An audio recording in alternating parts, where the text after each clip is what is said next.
qualifying for tomorrow's British Grand Prix here at Silverstone. Heinz Harald Frentzen goes out of the pit lane to begin his warm-up lap. Rubens Barrichello fastest at the moment, 1 minute 21.209. Then a big margin to Fisichella, who's second, 1:23.5. Furman 1:24.3. So Fisichella's taken 0.8 of a second out of his teammate here at Silverstone, and that will not please Furman one bit. Wilson fourth, ahead of Minardi teammate Verstappen, and this is Frentzen going out. And the track temperature edging up all the time, 37 degrees now, 2 degrees warmer than it was at the start of the hour. Well, please, the Michelin boys. Wonder what the fans there think of the single lap qualifying. They're talking about changing it for next year, maybe qualifying on Saturday afternoon, then another run on Sunday morning with much more practice through Friday. Kind of just getting used to this one, I think. Personally, on TV it works better. We can see every driver's every corner and really compare them, understand them, get a chance to see. Sometimes in the heat of the end of the qualifying sessions, we even didn't used to see pole position lap if 3 or 4 key guys were on a hot lap at the same time. But now we can see everybody, and be interested to see what the fans think of it, though, as we travel around the world, because they only get to see their hero on one hot lap this afternoon. Certainly pretty mixed views around the paddock.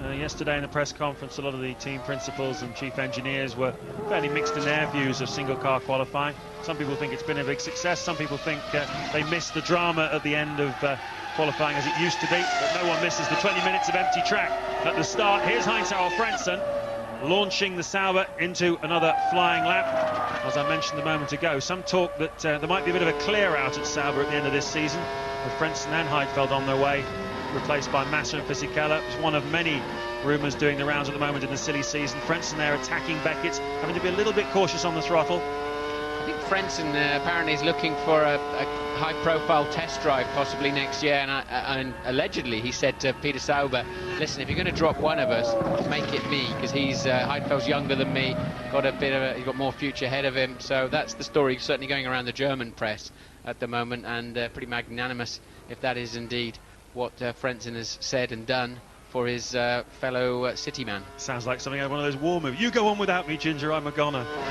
Oh well, we'll see what Frenzen's up. High-profile test roll would suit him down to the ground. A little bit of a lock-up there with the left front. Frentzen coming up towards Bridge Corner now. Let's have a listen. Pretty flat there. He's carrying fuel, don't forget.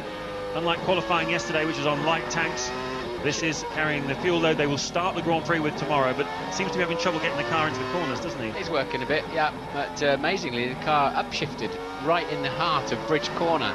Known the time when that would have thrown you clean off the road, but that's just a sign of how good the cars are these days. Frentzen, will he go second with this? He does indeed. A couple of seconds adrift of Barrichello then. Solid run from Heinz Harald Frentzen, and Louise is with Ralph Furman. Ralph, a lot of effort went in there. Do you think that you got your just rewards?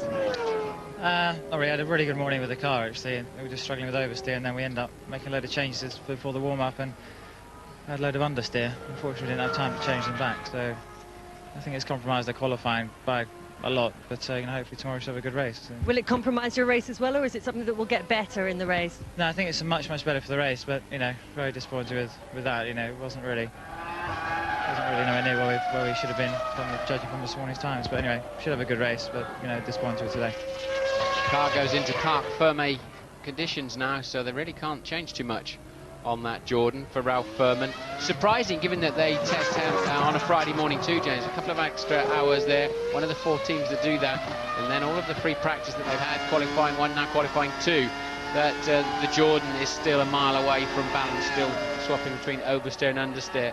So clearly then, not a good package at the moment on Ralph Furman's car, and Heidfeld running well wide on the exit of Colts.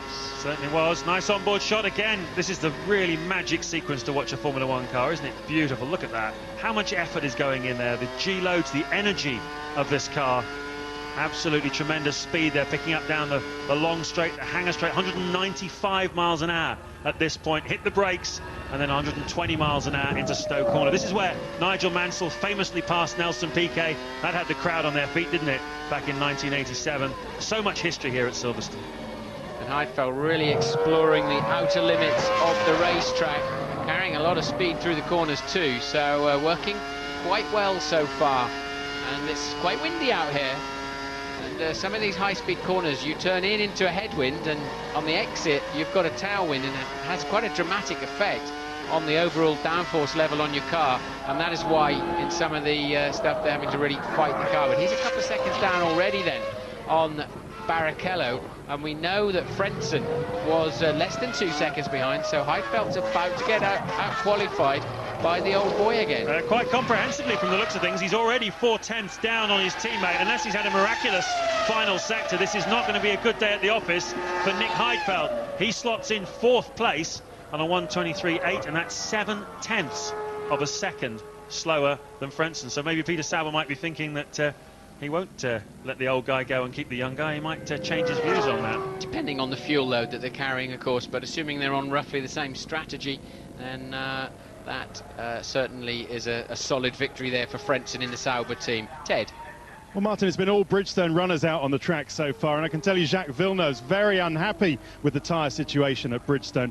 BAR learnt yesterday that Ferrari were actually using these development tyres that we spoke about yesterday here, but Jack was saying it's far too late for BAR to do anything about it, and maybe for them to